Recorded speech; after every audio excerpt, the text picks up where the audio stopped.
ವರ್ತೂರು ಆಪ್ತೆ ಶ್ವೇತಾ ಗೌಡ ವಿರುದ್ಧ ಮತ್ತೊಂದು FIR register ಆಗಿದೆ. ಪ್ರಗತಿ ಜ್ಯುವೆಲ್ಲರಿ ಶಾಪ್ ಮಾಲೀಕನಿಗೆ ಶ್ವೇತಾ ವಂಚನೆ ಮಾಡಿದಂಥ ಆರೋಪದಲ್ಲಿ ಶಿವಮೊಗ್ಗದ ಸುಭಾಷ್ ನಗರದ ಪ್ರಗತಿ ಜ್ಯುವೆಲ್ಲರಿ ಶಾಪ್ ಇಲ್ಲಿ ಸುಮಾರು 20 ಲಕ್ಷಕ್ಕೂ ಅಧಿಕ ಮೌಲ್ಯದ ಚಿನ್ನ ಪಡೆದು ವಂಚಿಸಿದ್ದಾಳೆ ಈಕೆ ಅಂತ ಕಾಫಿ ಡೇನಲ್ಲಿ ಇದಕ್ಕೆ ಸಂಬಂಧಪಟ್ಟ ಹಾಗೆ ಡೀಲ್ ಆಗಿತ್ತು. ಶ್ವೇತಾ ಗೌಡಳ ಚೆಕ್ನ ಚಕ್ರ ವ್ಯೂಹದಲ್ಲಿ ಇವರು ಸಿಕ್ಕಾಕೊಂಡಿದ್ದಾರೆ. ಕಮರ್ಷಿಯಲ್ ಸ್ಟ್ರೀಟ್ ಠಾಣೆಯಲ್ಲಿ ಇದಕ್ಕೆ ಸಂಬಂಧಪಟ್ಟ ಹಾಗೆ ಪ್ರಕರಣ ದಾಖಲಾಗಿದೆ. ಶ್ವೇತಾದ್ದು ಮತ್ತೊಂದು ಪ್ರಕರಣ ಈಗ ಹೊರಗೆ ಬಂದಿದೆ. ಮೇ ಬಿ ಇದೆಲ್ಲ ಬೆಳವಣಿಗೆ ನೋಡಾದ್ಮೇಲೆ ದೂರು ಕೂಡ ಮನಸ್ಸು ಮಾಡಿದ್ರೋ ಏನೋ, ಇಲ್ಲ ಅಂತ ಹೇಳಿದ್ರೆ ಇದಕ್ಕೆ ಮುಂಚೆನೆ ಇದು ದೂರ ಆಗಬೇಕಾದಂಥ ಪ್ರಕರಣ, ಆದರೆ ಆಗಿಲ್ಲ. ಈಗ ಶ್ವೇತಾಳ ಅಸಲಿ ಆಟ ಬಯಲಾದ್ಮೇಲೆ ಒಂದು FIR ಆಯಿತು. ಯಾವಾಗ ಪೊಲೀಸರು ಎತ್ತಾಕೊಂಡೋಗಿ ವಿಚಾರಣೆ ಆರಂಭಿಸಿದ್ರೋ ಇನ್ನೊಬ್ಬರಿಗೆ ಧೈರ್ಯ ಬಂದಿದೆ, ನನಗೂ ಹೀಗೆ ವಂಚನೆ ಆಗಿದೆ 20 ಲಕ್ಷ ರೂಪಾಯಿ ಅಂತ ಹೇಳಿ ಮುಂದೆ ಬಂದು ಈಗ ದೂರು ಕೊಟ್ಟಿದ್ದಾರೆ. ಅವರ ದೂರನ್ನು ಕೂಡ ಪೊಲೀಸರು ದಾಖಲಿಸಿಕೊಂಡು FIR ರಿಜಿಸ್ಟರ್ ಮಾಡಿದ್ದಾರೆ. ಬಾಲರಾಜ್ ಅಂತ ಹೇಳಿ ಪ್ರಗತಿ ಜ್ಯುವೆಲ್ಲರ್ಸ್ನ ಮಾಲೀಕರು. ಶಿವಮೊಗ್ಗದ ಸುಭಾಷ್ ನಗರದಲ್ಲಿ ಈ ಪ್ರಗತಿ ಜ್ಯುವೆಲ್ಲರಿ ಶಾಪ್ ಇದೆ. ಸುಮಾರು 20 ಲಕ್ಷಕ್ಕೂ ಅಧಿಕ ಮೌಲ್ಯದ ಚಿನ್ನವನ್ನು ಪಡೆದು ಈಕೆ ವಂಚಿಸಿದ್ದಾಳೆ ಅಂತ ಹೇಳಲಾಗ್ತಾ ಇದೆ. ಸಂಜಯ್ ಬಾಪ್ನಾರಿಂದ ಶ್ವೇತಾ ಗೌಡ ಪರಿಚಯ ಆಗುತ್ತೆ. ಇದಾದ ಕೆಲ ದಿನಗಳ ಹಿಂದೆ ಬೆಂಗಳೂರಲ್ಲಿ ಬಾಲರಾಜ್ ಸೇಠ್ ಭೇಟಿಯಾಗಿರ್ತಾರೆ. ಸಂಜಯ್ ಜೊತೆ ತಾನು ಕೋಟಿ ವ್ಯವಹಾರ ಮಾಡ್ತೀನಿ, ಅವ್ರ ಬಳಿ ನಾನು ಆಂಟಿಕ್ ಜ್ಯುವೆಲ್ಲರಿಗಳನ್ನು ಖರೀದಿ ಮಾಡ್ತೀನಿ ಅಂತೆಲ್ಲ ಈಕೆ ಹೇಳಿ ಸಂಜಯ್ ಬಾಪ್ನ ಬಳಿ ವಜ್ರದ ವ್ಯಾಪಾರ ಕೂಡ ಮಾಡ್ತೀನಿ, ನೀವು ನನಗೆ ಸುಮಾರು 285 ಗ್ರಾಮ್ ತೂಕದ ಆಂಟಿಕ್ ಚಿನ್ನ ಮಾಡಿಕೊಡಿ ಅಂತ ಹೇಳಿ ಕಾಫಿ ಡೇಲಿ ಬಾಲರಾಜ್ ಸೇಠ್ರನ್ನ ಈಕೆ ಭೇಟಿ ಮಾಡಿದ್ಲಂತೆ. ಸೊ ಕಾಫಿ ಡೇಯಲ್ಲಿ ಡೀಲ್ ಕುದುರಿಸಿರ್ತಾಳೆ ಶ್ವೇತಾ ಗೌಡ. ಬಳಿಕ ನೋಡಿದ್ರೆ ನಾಪತ್ತೆಯಾಗಿದ್ಲು. ಕರೆ ಮಾಡಿದಾಗ ಆರೋಪಿ ಶ್ವೇತಾ ಗೌಡ ಫೋನ್ ಸಂಪರ್ಕಕ್ಕೆ ಸಿಕ್ಕಿರಲಿಲ್ಲ. ತಮ್ಮನ ಜೊತೆ ಬೇರೆಯವರಿಗೆ ಆಭರಣ ನೀಡೋದಕ್ಕೆ ಬಾಲರಾಜ್ ಕಳಿಸಿರ್ತಾರೆ, ಆದರೆ ಚಿನ್ನಾಭರಣ ತೆಗೆದುಕೊಳ್ಬೇಕಾದವರು ಅವತ್ತು ಭೇಟಿ ಆಗಿರಲಿಲ್ಲ. ಹೀಗಾಗಿ ತಾನೇ ಶ್ವೇತಾಗೆ ಚಿನ್ನಾಭರಣದ ಫೋಟೋವನ್ನು ಬಾಲರಾಜ್ ಕಳಿಸಿರ್ತಾರೆ. ಫೋಟೋಗಳನ್ನು ನೋಡಿದ್ದೆ ತಡ, ಒಡವೆಗಳು ನಮಗೆ ಬೇಕು ಅಂತ ಹೇಳಿದ್ಲು. UB ಸಿಟಿ ಕಾಫಿ ಡೇಯಲ್ಲಿ ಚಿನ್ನಾಭರಣ ಡೆಲಿವರಿ ಮಾಡಿದ್ದ ಬಾಲರಾಜ್ ಅದಾದ ಮೇಲೆ ನೋಡಿದ್ರೆ 3 ಚೆಕ್ಗಳನ್ನು ಏನು ಶ್ವೇತಾ ಗೌಡ ನೀಡಿರ್ತಾಳೆ.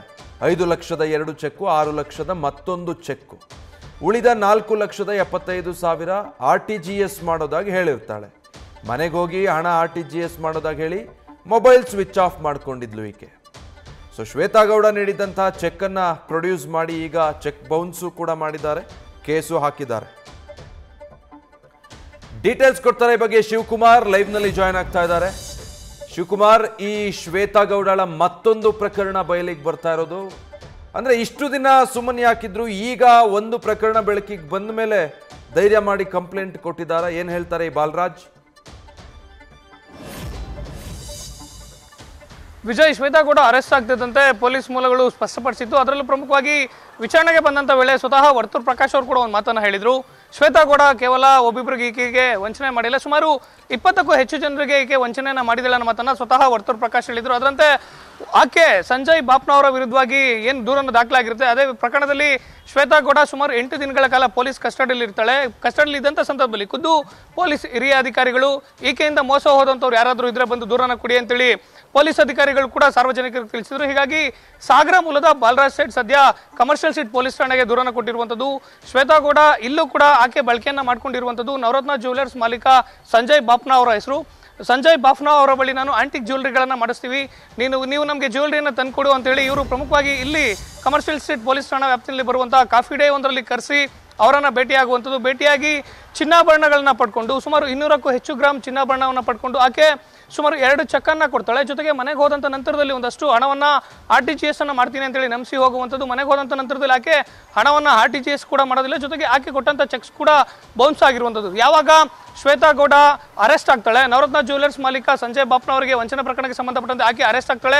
ಸುದ್ದಿ ರಾಜ್ಯಾದ್ಯಂತ ದೊಡ್ಡ ಮಟ್ಟದಲ್ಲಿ ಸುದ್ದಿ ಆಗುತ್ತೆ. ಜೊತೆಗೆ ಇದೇ ಪ್ರಕರಣಕ್ಕೆ ಸಂಬಂಧಪಟ್ಟಂತೆ ಪೊಲೀಸರು ಕೂಡ ಮನವಿಯನ್ನ ಮಾಡ್ತಾರೆ. ಆಗ ಸಾಗರ ಮೂಲದ ಬಾಲರಾಜ್ ಸೇಠ್ ಕಮರ್ಷಿಯಲ್ ಸ್ಟ್ರೀಟ್ ಠಾಣೆಗೆ ಬಂದು ದೂರನ್ನು ಕೊಟ್ಟಿರುವಂಥದ್ದು. ಸದ್ಯ ಪ್ರಕರಣಕ್ಕೆ ಸಂಬಂಧಪಟ್ಟಂತೆ ಇನ್ನೂ ಹಲವು ಪ್ರಕರಣಗಳು ದಾಖಲಾಗುವಂಥ ಸಾಧ್ಯತೆಗಳು ಹೆಚ್ಚಾಗಿರುವಂಥದ್ದು. ಈಗ ಆಲ್ರೆಡಿ ಪ್ರಕರಣಕ್ಕೆ ಸಂಬಂಧಪಟ್ಟಂತೆ ಕಮರ್ಷಿಯಲ್ ಸ್ಟ್ರೀಟ್ ಪೊಲೀಸರು ಸುಮಾರು 8 ದಿನಗಳ ಕಾಲ ಶ್ವೇತಾ ಗೌಡಳನ್ನ ವಶಕ್ಕೆ ಪಡೆದು ವಿಚಾರಣೆ ಮಾಡುವಂಥ ಕೆಲಸವನ್ನು ಕೂಡ ಮಾಡಿದ್ರು. ಆದರೆ ಸಂಜಯ್ ಬಾಪ್ನವ್ರಿಗೆ ಈಕೆ 2 kg 945 ಗ್ರಾಂ ವಂಚನೆಯನ್ನ ಮಾಡಿದ್ರೆ 7 ದಿನಗಳ ಪೊಲೀಸ್ ಕಸ್ಟಡಿಯಲ್ಲಿ ರಿಕವರಿ ಆಗಿರುವಂತದ್ದು ಕೇವಲ 700 ಗ್ರಾಂ ಚಿನ್ನಾಭರಣ ಮಾತ್ರ. ಆದ್ರೆ ಈ ಪ್ರಕರಣದಲ್ಲಿ ಸಾಗರ ಮೂಲದ ಬಾಲರಾಜ್ ಸೇಠ್ ಅವರಿಗೆ 200ಕ್ಕೂ ಹೆಚ್ಚು ಗ್ರಾಂ ಏನು ವಂಚನೆಯನ್ನ ಮಾಡಿದ್ರ ಜೊತೆಗೆ ಚೆಕ್ ಬೌನ್ಸ್ ಕೇಸ್ ಕೂಡ ಆಗಿರೋದ್ರ ಹಿನ್ನೆಲೆಯಲ್ಲಿ ಈಕೆಯನ್ನ ಮತ್ತೊಮ್ಮೆ ಬಾಡಿ ವಾರೆಂಟ್ ಮೇಲೆ ವಶಕ್ಕೆ ಪೊಲೀಸರು ಪಡಿತಾರ ಅಥವಾ ಇದೇ ಪ್ರಕರಣಕ್ಕೆ ಸಂಬಂಧಪಟ್ಟಂತೆ ಬೇರೆ ಬೇರೆ ಪೊಲೀಸ್ ಠಾಣೆಗಳಲ್ಲಿ ಏನಾದರೂ ಪ್ರಕರಣ ದಾಖಲಾದ್ರೆ ಪ್ರಕರಣವನ್ನ CID ಅಥವಾ CCBಗೆ ವರ್ಗಾವಣೆ ಮಾಡುವಂತ ಸಾಧ್ಯತೆಗಳು ಕೂಡ ಹೆಚ್ಚಾಗಿರುವಂತದ್ದು. Vijay, thank you Shivakumar.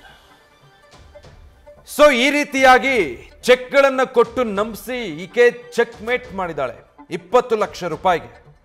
Antique gold ಜ್ಯುವೆಲರಿಗಳನ್ನು ಮಾಡಿಸ್ಕೊಳ್ತೀನಿ ಅಂತ ಹೇಳಿ ಕಾಫಿ ಡೇ ಒಂದರಲ್ಲಿ ಮೀಟ್ ಮಾಡ್ತಾಳೆ. ಚಿನ್ನ ಈಸ್ಕೊಂಡು ದುಡ್ಡು ಮಾತ್ರ ಕೊಡದೆ 3 ಚೆಕ್ ಕೊಟ್ಟು ಮಿಕ್ಕಿರೋ ದುಡ್ಡು ಮನೆಗೆ ಹೋಗಿ RTGS ಮಾಡ್ತೀನಿ ನಿಮಗೆ ಅಂತ ಹೋದವಳು ಅದಾದ್ಮೇಲೆ ನೋಡಿದ್ರೆ ನಾಪತ್ತೆ. ಫೋನ್ ಸ್ವಿಚ್ ಆಫ್ ಮಾಡ್ಕೊಂಡಿರ್ತಾಳೆ. ಒಂದಷ್ಟು ದಿನ ಕಾಯ್ತಾರೆ, ಸಂಪರ್ಕಿಸೋದಕ್ಕೆ ಪ್ರಯತ್ನ ಪಡ್ತಾರೆ, ಏನಾದರೂ ಕೂಡ ಸಾಧ್ಯ ಆಗಿರಲ್ಲ. ಫೈನಲಿ ಈಗ FIR ಹಾಕಿಸಿದ್ದಾರೆ. ನ್ಯೂಸ್ ಫಸ್ಟ್ ನಿರ್ಭೀತಿಯಿಂದ ನಿಮ್ಮ ಪರವಾಗಿ.